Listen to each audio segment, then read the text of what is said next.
Hoy, Pilipinas! Magandang araw po sa inyo, Luzon, Visayas at Mindanao, sa lahat po ng ka-coffee na nakatutok po sa atin. Hoy, diretso na tayo sa ating talakayan. Mukhang tutuluyan na itong si Digong. Mukhang tutuluyan na ito ng International Criminal Court dahil medyo ka-coffee, nagbabago na po yung stand ng gobyerno sa usapin ng ICC. Ito, naku po, mga DDS, kabahan na kayo. Seryoso na ito. Feeling ko, this time seryoso na. Nagsalita na po ang DOJ, Philippines open to talking with ICC. Sabi po ng Department of Justice. Sabi ni Secretary Rimulya. At nakita nyo ito ka-coffee? Nagkasagutan po yung abogado na tumutulong ka-coffee sa mga complainant laban kay Digong at kay Labato at sa iba pa po mga nirereklamo dyan. Si Attorney Conti at si Salvador Panelo. Nagkasagutan sila dyan at may ibinulgar itong abogado. Naku po, indirectly may tulong na natatanggap mula sa gobyerno. Hala, kaya nang gagalaiti itong mga DDS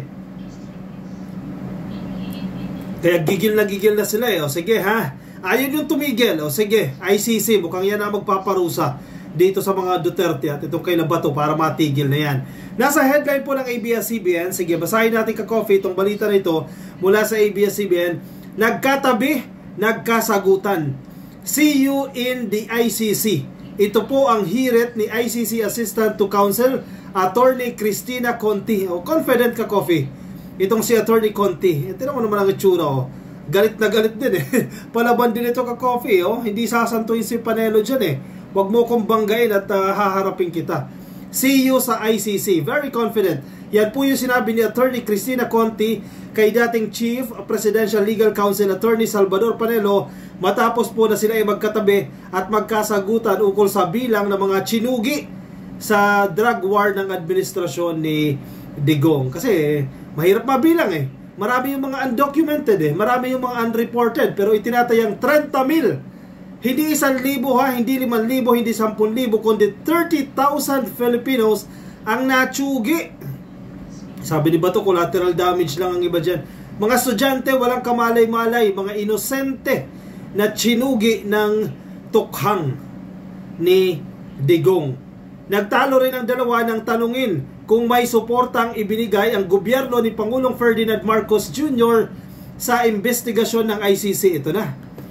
Magkakaalaman na. Tinanong, nakakatanggap ba ng suporta itong council sila Attorney Conti mula sa gobyerno ni Pangulong Bongbong Marcos? At ang sagot, alam mo kung ano? Affirmative. Yes. Pero ito ay indirect support. Wow! Indirect support. Ako, mga DDS o mga gagalaiti yan Bakit tinutulungan ng gobyerno yan? Bakit may indirect support? O indirect na tulong na ibinibigay itong gobyerno ni PBBM sa ICC. Ito po ay sa pamamagitan ng ginagawang House Quad Committee hearings. Ayun. Kaya si Marcoleta, nagsusumigaw si Marcoleta, yung Quadcom na yan, pamumulitika lang daw yan. Ayun pala daw yung tulong. Sa tingin sa tingin ng grupo nila Attorney Conti, yung investigasyon ng Quadcom indirectly nakakatulong yan sa investigasyon ng ICC. Kasi para naka-jackpot sila sa Quadcom Diba? Ang dami mga testimonya under oath nanunumpa. Sila Digong, maraming mga testimonya dyan, maraming pag-amin, ang dami ring witness ka-coffee na nagsalita dyan.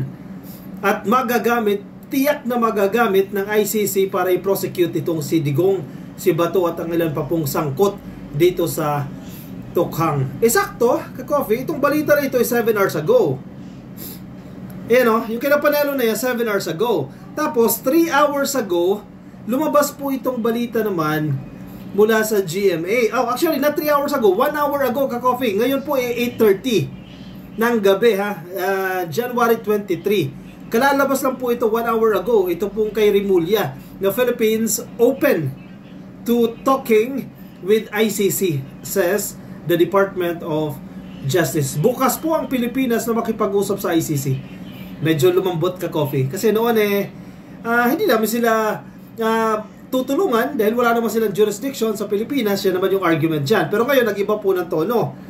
The Philippines has signaled a softened stance towards the International Criminal Court investigation into thousands of panunugi sa tukhang A pro-activist hope will see popular ex-President Rodrigo Duterte face charges of crimes against humanity. Marami talaga ka-coffee excited na mapanagot itong si Digong sa pinaggagawa nito during his administration. Baka nga kung hindi lang ito nagdadaldal kung nanahimik lang ito, kung hindi lang nito ginugulo ni Digong itong administrasyon na ito, kung hindi lang ginugulo ni Digong ang gobyerno, baka mag-i-enjoy siyang tuluyan sa kanyang retirement hanggang matapos itong administration. Pero hindi Anong ginagawa? Kaliwat ka ng panggugulo, kaliwat ka ng pagsuporta sa mga fake news, nagpapakalat ng fake news para sumama yung taong bayan sa gobyerno at sa administrasyon. Yan ang kanilang trabaho O yan. Ginagantihan tuloy kayo ngayon. Headline ng GMA News Online yan. Pwede nyo ring i-check, pwede nyo ring i-verify. Yan po ang headline. Philippines open to talking with ICC, says DOJ. The Philippines has signaled a softened stance towards an international criminal court investigation in 2000s po na natsugi ng tukhang war on drugs. A probe activists hope will see popular ex-President Rodrigo Duterte face charges of crimes against humanity. Kumbaga, sa isip-isip ng taong bayan, excited na kami, ikulong nyo na yan, para manahimik na yan. Total, ayaw manahimik yan. Yan, ICC ang katapat yan. Ito pong tukhang was the signature campaign policy that swept Duterte to power in 2016 as a maverick, crime-busting mayor who delivered on promises he made during vitriolic speeches to tsugiin ang thousands of narcotics dealer. So, yan ang kanilang campaign ka-coffee. Noong 2016-15 na nangangampanya. Ganito kami sa Davao. Wow!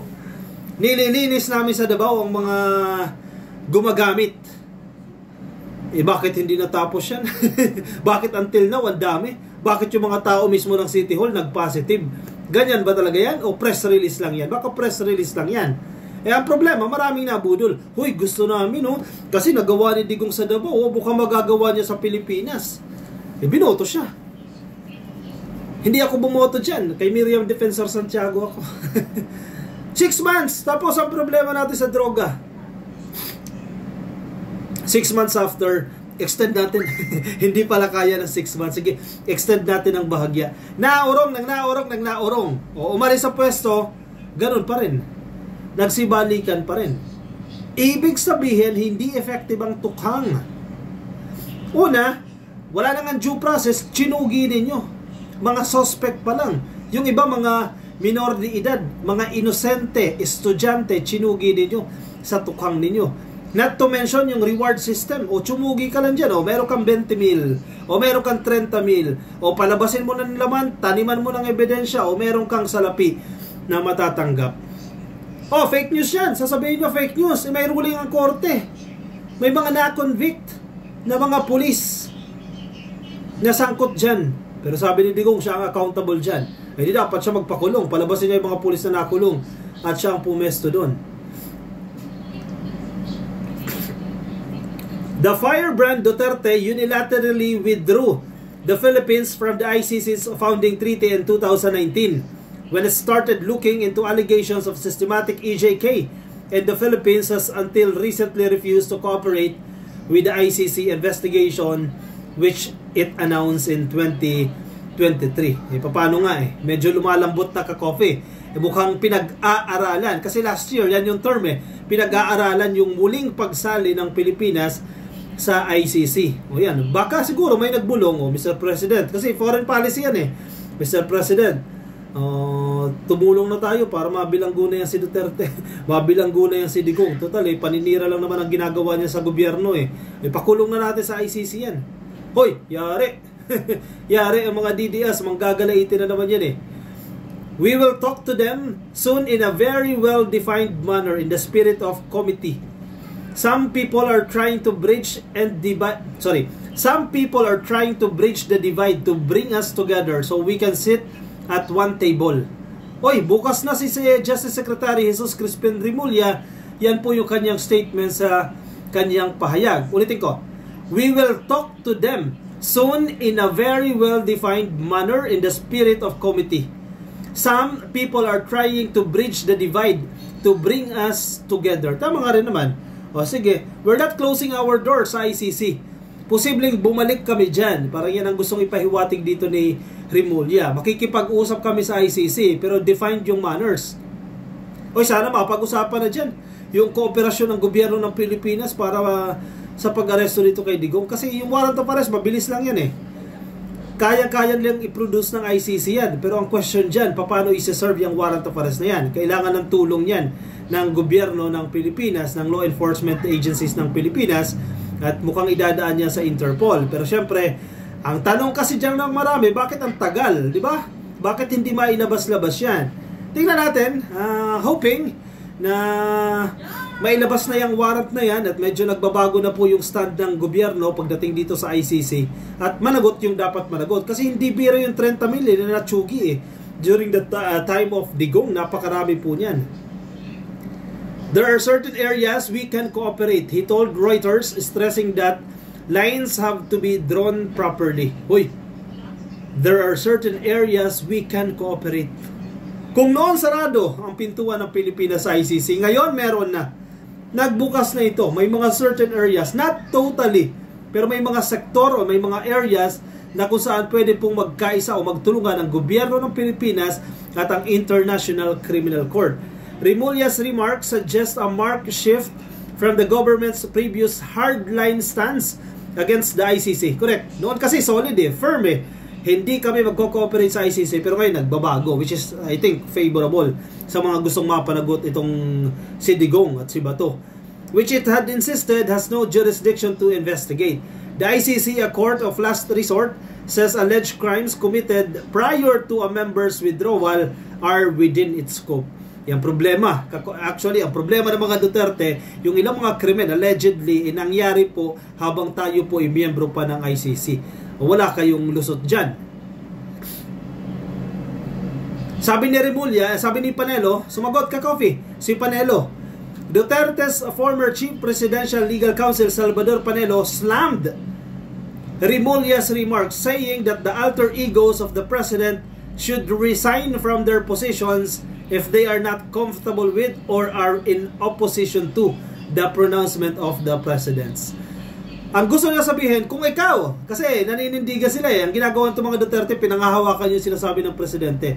Kung ikaw ay alter ego, kumbaga next in line, o kaya representative ng Presidente, at kontra ka dun sa sinasabi ng Presidente, dapat umalis ka dyan, mag-resign ka na dyan. O ba't ikaw magdidesisyon? Sa tingin mo ba walang basbas ng Presidente? Yang statement na yan ni Remulla? Definitely meron yan. Matalino yan si Remulla, hindi maglalabas ng statement yan na pwede niyang ikapahamak and eventually magtanggal sa kanya sa pwesto. So yung binitiwan niyang statement na yan sa kanyang interview sa media, malamang sa malamang, yan na po yung tono ng discussion niya with the President. Hindi magsasalita yan ng gusto niya lang o naisip niya lang. Panelo said that Remulla's statement on possible cooperation with the ICC undermines Marcos's official position on the matter. Hoy, yan na naman kayo. Parang impeachment lang yan ni Inday Sara Duterte. Oh, yan ang sinabi ni Marcos. O tingnan ninyo, pinangahawakan ninyo yung statement ng Presidente, pero kayo ayaw nyong tumigil kakabirada sa Presidente. Eh di wag nyong panghawakan yung statement ni PBBM dyan sa ICC. Kumbaga, ungrateful kayo. Ginagamit nyo yung Presidente, yung statement ng Presidente, yung pinangahawakan ninyo, pero ayaw nyong tumigil. Hala kayo, bira kayo ng bira. O, parang ginagawa ni Panelo ngayon. Naninindigan siya. Ang stand ni Marcos, close yung cooperation ng Pilipinas sa ICC. Yan ang sinasabi niya. So yung sinasabi ni Remulla is contrary sa stand ng Presidente. In fact, dapat daw mag-resign. No, not directly saying na Remulla mag-resign ka. Pero tinutukoy niya yung alter ego daw ng Presidente na inconsistent yung statement doon sa stand ng Presidente, dapat mag-resign. Ganon din ang ginawa nila kay Sara Duterte sa impeachment case. O pinangahawakan din nila yung sinabi ni PBBM na ayaw niya ng impeachment dahil matatali ang Congress. O yun naman pala eh. Swerte nyo, di ba? Napakaswerte nyo. Dahil hindi kayo binibira ng Presidente, pero kayo ungrateful. Sana man lagatihan nyo yung kabaitan sa inyo ng Presidente. Tigilan nyo yung paninira ninyo. Actually, okay lang criticism eh. Pero ginagawa ninyo, paninira na ginagawa ninyo. Tigilan nyo yan. Kasi nakikinabang kayo doon sa sinasabi ng Presidente eh. Yet ayaw nyo tumigil. The DOJ Secretary, in saying that there are certain areas that the Philippines can cooperate with the ICC concerning the drug war, is undermining the official position of PBBM, who has repeatedly and correctly postulated that the ICC has no jurisdiction over the Philippines. Pero ang tanong dyan, hindi ba pwedeng magbago ang stand ng presidente? Kasi nag-iiba ang circumstances. Sasabihin ninyo, tambalos-los, paiba-iba ng statement. Yes, walang mali sa pag-iiba ng statement dahil nag-iiba ng circumstances. Hindi ka pwedeng matali sa isang stand. Paano kung mali na? Stick ka dun sa maling stand. Pwede kang magbago dahil nag-iba po ang circumstances. Ako, tama lang ito ka-coffee na medyo lumuwag yung gobyerno natin. Yung DOJ medyo more open to talking or discussing issues with the ICC para managot na yung mga dapat panagot, para tumigil yung mga yan kasi ayaw magsitigil masyadong gahaman sa kapangyarihan at gustong makapwesto. Agad maghintay kayo sa 2028, huwag kayo masyadong sabik dyan sa pwesto. O siya, sige, i-komento po ang inyong opinion, ang inyong mga reaksyon dyan sa ating comment section na Facebook and YouTube. Baka hindi pa po kayo naka-like and follow sa ating Facebook page, please like and follow. Yung mga nasa YouTube naman, please click lang po na subscribe at hit nyo na rin po yung notification icon para kayo po updated din sa ating mga bagong upload. Maraming salamat po sa mga sumama. Ingat kayo ka-coffee at maging mabuti po tayo sa ating kapwa kahit na minsan-minsan mapupuno ka sa ginagawa ng mga taong ito. Pilitin pa rin natin pero minsan nga, yun nga, kung pwede lang magkaroon ng exemption ng pagiging mabuti, no? Sana tumigil na rin itong walang tigil sa kakapanira sa gobyerno at sa administrasyon. Paalam po sa inyo, ingat kayo ka-coffee. Bye-bye.